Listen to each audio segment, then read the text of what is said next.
Esta es la actuación de un grupo de estudiantes en un debate en Harvard. Es una recreación de la historia que sigue al equipo de debate de Wiley College, una pequeña universidad históricamente afroamericana en Texas, mientras desafía las normas sociales de la época y compite contra instituciones de élite. Es un relato conmovedor y poderoso sobre la resistencia frente a la injusticia, la fuerza de la educación y el impacto transformador de la palabra. Ambientada en el contexto segregacionista de la década de 1930 en Estados Unidos, cuando las leyes de Jim Crow eran comunes y las turbas de linchamientos eran un temor para los afroamericanos. Melvin Tolson fue un poeta, educador, columnista y político estadounidense. Era un profesor comprometido con sus alumnos y fue el encargado de ser el entrenador de debate de Wiley College en Marshall, Texas. Tolson decide conformar un equipo que fue pionero en debates universitarios interraciales contra universidades blancas en el sur segregado de Estados Unidos. Esto para la época resultaba ser inaudito y nunca antes visto. Tolson realiza una audición entre estudiantes y elige 4 jóvenes inteligentes y elocuentes para representar a su universidad: James Farmer, Henry Lowy, Samantha Book y Hamilton Burgess. Los estudiantes comienzan una ronda de pruebas antes de poder competir en los debates, además de distintos entrenamientos que el profesor Tolson les pone. Tolson no solo enseña técnicas de debate, sino que inculca en sus estudiantes un sentido de responsabilidad social y justicia. Desde el principio, la película establece que el debate no solo es una actividad académica, sino una forma de combatir las desigualdades arraigadas en la sociedad. Su primer debate es en torno a la pensión a personas desempleadas. El equipo de Tolson argumenta en contra del capitalismo, ya que la falta de empleo por el creciente capitalismo orilla a muchas personas a estar en situación de desempleo. El equipo de Wiley termina ganando su primer debate, y lo mismo ocurre tras una gira de debates en distintas universidades, incluso con su primer debate frente a una universidad de personas blancas, en donde se ven victoriosos en todos ellos.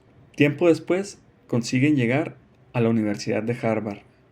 2 noches antes del debate, se les avisa por medio de una carta que solamente tendrán los días restantes para elaborar su debate, ya que han cambiado la temática del debate antes dicho, por supuestos rumores de que el equipo de Tolson falseaba y hacía trampas en sus debates, es decir, que estaban preparados con antelación, lo cual parecía absurdo, ya que los maestros siempre ayudaban a sus alumnos a armar defensas argumentativas, por lo cual parecía más una especie de medida arbitraria por parte de Harvard para favorecer a sus alumnos. Les comunican que el tema ha sido cambiado y el actual es: la desobediencia civil es un arma moral por la justicia. El colegio de Wiley le tocaría debatir a favor de la desobediencia civil, mientras que a Harvard en contra. Paréntesis en este punto, ya que según John Rawls, el cual propone la teoría más aceptada al respecto, la desobediencia civil es una infracción pública no violenta y consciente de la ley que se lleva a cabo con el objetivo de provocar un cambio en las leyes o las políticas gubernamentales. El debate en Harvard lo comienza la Universidad de Wiley, con Farmer mencionando una protesta en 1919 en la India que contaba con la asistencia de 10,000 personas, donde hubo fallecimientos a causa del gobierno. Menciona a Gandhi y su forma no violenta de resistencia civil, lo cual, en este punto, para el equipo de Wiley, puede entenderse como una insinuación a que dichos eventos son una forma de elección moral a través de la resistencia civil. El equipo de Harvard, por su parte, comienza el debate haciendo un discurso sobre los decesos de la Primera Guerra Mundial entre 1914 y 1918. Afirman que los decesos de la India que mencionó Farmer son menores en comparación a los de la Primera Guerra Mundial, y dicen que la desobediencia civil no es moral porque simplemente no sea violenta, pero que defender a tu país en la guerra puede ser muy moral, aunque sea un gran sacrificio, ya que según el estudiante de Harvard, La desobediencia civil solo es una máscara para esconder lo que verdaderamente es, solo caos.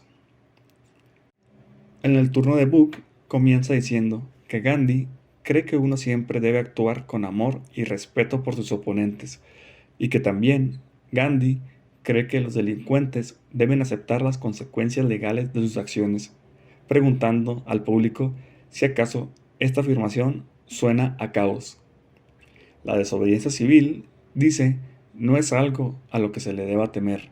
Además, es un concepto de origen norteamericano al que Gandhi tomó inspiración por Henry David Thoreau, graduado de la propia Universidad de Harvard.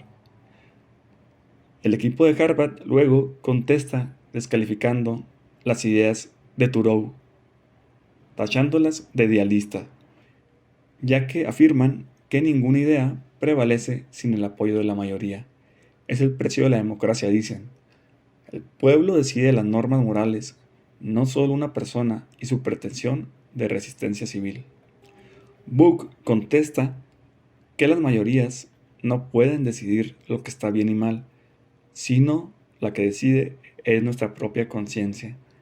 Aquí, en la idea de Book, se hace alusión a una forma de desobediencia civil personal, la cual es llamada la objeción de conciencia, que puede definirse en términos generales como la negativa a cumplir una norma, un mandato o una directiva legal por razones de oposición personal a la misma. El equipo de Harvard contesta diciendo que no podemos decidir qué leyes obedecer y cuáles ignorar, ya que de forma graciosa afirma el alumno que si pudiéramos hacer esto, él no se detendría en la luz roja del semáforo.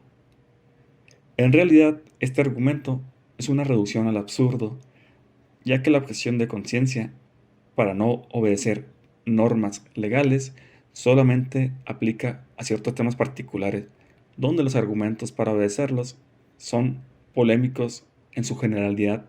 Incluso, muchos códigos legales actuales protegen la objeción de conciencia. Por ejemplo, la objeción de conciencia a no realizar servicio militar. El estudiante de Harvard continúa contando una anécdota de su padre, que es policía, en el que un compañero de trabajo falleció en el cumplimiento de un deber. Menciona recordar la expresión en el rostro de su padre y afirma que nada que erosione o rompa el reinado de la ley puede ser moral, sin importar qué nombre se le dé, incluyendo por ende a la desobediencia civil. El último turno del debate es a cargo de Farmer, y comienza diciendo que en el sur de Estados Unidos linchan a los afroamericanos, y comenta la anécdota que les tocó presenciar y lo asustados que estaban, y no solo sentían miedo, sino además vergüenza, y sin ninguna justificación. Dice que sin importar lo que esa persona haya hecho, la muchedumbre fue el criminal ese día. Comenta que la ley no hizo nada al respecto, solo dejó dudas. Farmer señala que su oponente menciona que nada que erosione la ley puede ser moral, pero la ley no reina en el sur racista de Estados Unidos.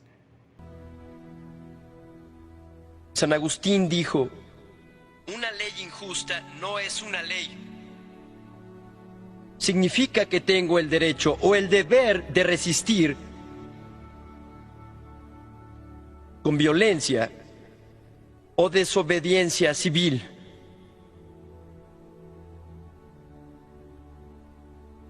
Pidan porque elija la segunda.